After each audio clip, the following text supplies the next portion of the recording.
장애인 주간보호 센터장님, 예. 네, 전 센터장님 모시고 주간보호에 대해서 조금 내밀한 이야기 나눠보도록 하겠습니다. 주간보호는 주로 어떤 친구들이 가는 겁니까? 이게? 제가 근무했던 곳은 음. 이제 발달 장애인 분들, 음. 성인 중증 발달 장애인 분들을 대상으로 그렇게 서비스를 제공했었습니다. 주로 그러니까 성인 중증 네네. 발달 장애인들. 네네, 맞습니다. 우리가 중증이라고 하면 어느 정도를 얘기하는 거예요? 그냥 좀 심한 장애 뭐 아니면은 이제 예전으로 보면 이제 1급. 네. 예. 그런 거 얘기하지 말고 네네. 그런 거는 이제 우리끼리 쓰는 말이니까 예예. 비장애인들이 좀 쉽게 알아들을 수 있는 정도로 그냥 심한 장애 1급 이런 거 그게 얼마큼인지 상호작용이 좀 그러니까 비장애인 분들하고 봤을 때 상호작용이 좀 어렵다. 이 정도가 그 정도이지 않을까 싶은데요. 상호작용이 어렵다. 예. 대화가 안 네, 된다. 대화가 안 되고 뭐 의사소통이라든지 뭐 의사소통도 안 되고 그 개인 신변에 대한 처리도 어려운 친구들이 가나요?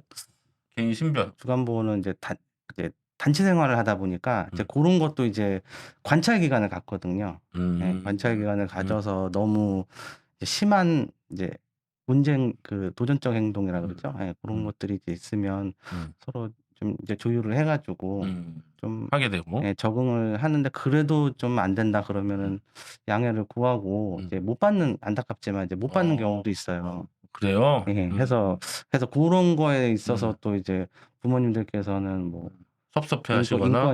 인권위원회나 이런 데다가 고소하시는 분들도 계시고 이제 어. 고런 게 저희 현장에서는 좀 문제죠. 왜냐면 같이 이렇게 좁은 공간에 또 성인 중증 관련 그 주간보호센터는 공간이 생각보다 넓지가 않거든요. 또 개인 시설도 많고.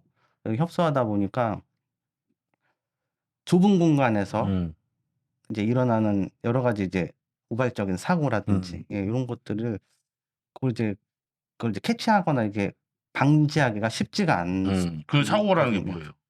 누가 누구를 때리거나. 이제 특히 자폐 장애를 갖고 계신 분들은 소리에 좀 민감하시거든요. 네. 소리에 민감하시니까 뭐 옆에서 이제 계속 거슬리는 소리 이제 그런 것들을 못 참고 소리를 지른다거나 아니면 이제 뭐 자해를 한다거나. 그래서 다른 그런 것 사람을 해하거나 자기 네. 자신을 해하거나 근데 뭐 그런 상황들. 그게 다 개개인마다 성향들이 다 틀리기 다르고. 때문에 그게 말로 힘들어요. 네. 표현하기가 그러니까 쉽지가 다채로운 않네요. 여러 가지 문제들이 있겠죠. 아주 예. 중증 장애인들이 주로 그렇죠. 간다고 예. 생각하니까. 자, 근데 우리가 이제 이걸 뭐 위계를 나눌 필요는 없지만 어쨌든 중증도에 따라서 사실상 부모님들은 인지를 하고 있으니까 네. 중증도에 따라서 아주 중증, 최중증이다 그러면 이제 어느 시설에 간다. 그렇게 시 하죠. 외곽에 있는 완전 거주 시설로 보낸다 생각을 하고 계시고 그거보다는 조금 낫다 하면 이제 주간보호를 좀 보내야겠다 마음 먹고 거기보다 조금 더 낫다 그러면 이제 보호작업장을 보내고 뭐 이런 식의 생각을 하고 계신 것이 일반적인 것 같은데 어떤가요? 실제로는? 맞는 것 같습니다. 맞고 근데 시설을 또 가고 싶다고 해서 또 이렇게 얘기를 들어보니까 갈 수도 없더라고요. 또 대기도 많이 걸려 있고.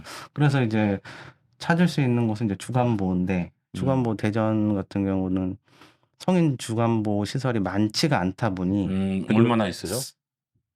자고까지. 대략? 근데 그래요. 동구가 많지는 제일 않아요? 많은 걸로 알고 있고. 성인 주간보호가 많지가 않다. 일단. 네, 많지가 않고 이제 실질적으로는 뭐 그러니까 이용 기간에 따라서 좀 틀리긴 하는데 저희가 운영했던 방식은 특별한 사정이 없으면 계속 연장이 되거든요. 예. 이제 그런 좀 딜레마가 있긴 있죠. 그래서 뭐 3 년에 한 번씩 나가야 된다거나 아니면 저희 같은 경우는 이제 뭐 특별한 본인이 이용을 원하지 않는 경우를 제외하고는 이제 계속 다니거든요. 그래서 예전에 거기 저희 근무했던 데도 10년 지금 개원한 지 10년 정도 됐는데 10년 동안 계속 다니는 친구들이 거의 대부분이거든요. 이사를 가지 않는 이상은 또 다니니까. 그러니까 새로 계속 그 특수학교나 이런 곳에서도 이제 졸업을 하면 갈 데가 없을 건데 그래서 성인 주간보호가 많이 부족한 실정이죠. 사실은 이제 주간보호랑 이름이 붙었으니까 노인 주간보호, 네. 장애인 주간보호 아마 비슷한 역할을 할 거라고 상상들 하실 테고 예. 실제로 비슷한 역할을 하기도 하고 예. 예, 아침에 오고 또 송영 서비스도 집에 가는 것도 해주기도 하고 그걸 안 해주는 데도 있고 예. 네. 그리고 주간에는 이제 여러 가지 뭐 활동들을 하겠죠. 뭐 제가 알기로는 뭐 여러 가지 텔레비를 보기도 하고 취미 생활을 하기도 하고 꽃꽂이를 하기도 하고 종이 접기를 하기도 하고 여러 가지 그런 걸 하면서 낮 시간을 보내는 걸로 알고 있는데 맞나요? 아, 예, 맞습니다. 네. 그래서 프로그램은 이제 저기 하기가 운영하기 나름인 거고. 네, 기관마다 다르고. 예. 그래서 근데 거의 비슷하다고는 봐야죠. 그런데 이제 운영했던 원장의 입장에서 봐서 이제 주요 이슈가 아까도 잠깐 얘기했지만 주간 활동 서비스라는 게 생겼잖아요. 예. 네. 주간 활동 서비스 제공기관 이렇게 해서 이제 바우처를 운영하고 있는 통상 오전이나 오후나 4시간을 이용하게 되는 그것과 주간 보호 시설과 뭐가 다르냐 이렇게 이제 사람들이 생각하기도 하고 어떻습니까 이게 현장에서 지금? 제가 생각하기에는 욕구와 입장차라고 생각이 드는 것 같습니다. 그래서 이제 부모님들의 욕구에서도 그렇고 이제 나이가 들면 들수록 이제 그런 발전할 수 있는 그런 기회들이라든지 나아질 수 있다라는 기대감 네. 이런 것들이 점점 없어지고 있는 게 아닐까 그 하는 나이쯤이면 그래서 네, 그렇죠. 그래서 저희 성인이 되면 그래서 부모님들도 그냥 낮에 보호 좀 해주고 그래서 본인은 이제 그 시간에 여가 활동을 하던 아니면 부양 부담이 감소가 되던 네. 하고 이제 주간 활동 서비스 같은 경우는 네. 이제 뭐 본인의 의사를 반영해서 네. 이제 서비스를 또 구성을 해서 하고 싶은 것들을 이제 활동을 많이 하는 거니까 아무래도 좀 나이대라든지 연령대가 좀 더 젊지 않을까 하는 생각이 좀 주간 보호로 다니셨던 종사자로서 예. 네. 나쁜 점은 뭐가 있습니까?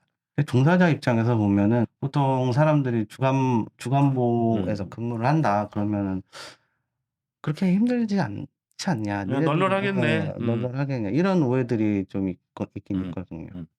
실제로 이제 그런 사무 업무라든지 이런 것들은 많이 적은 게 사실이니까. 하지만 거기에 대한 그분들의 그런 행동들, 그런 걸 이제 하루 종일 이제 돌봄이죠. 봐줘야 된다는 그런 스트레스.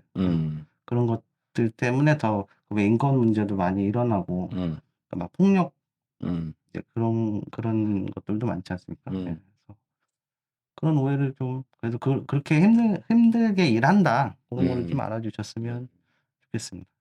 장점이라고 하면 이제 대상자분들하고 같이 울고 웃으면서 이렇게 생활할 수 있는 것들이 더 장점이지 않을까 싶습니다. 단점은?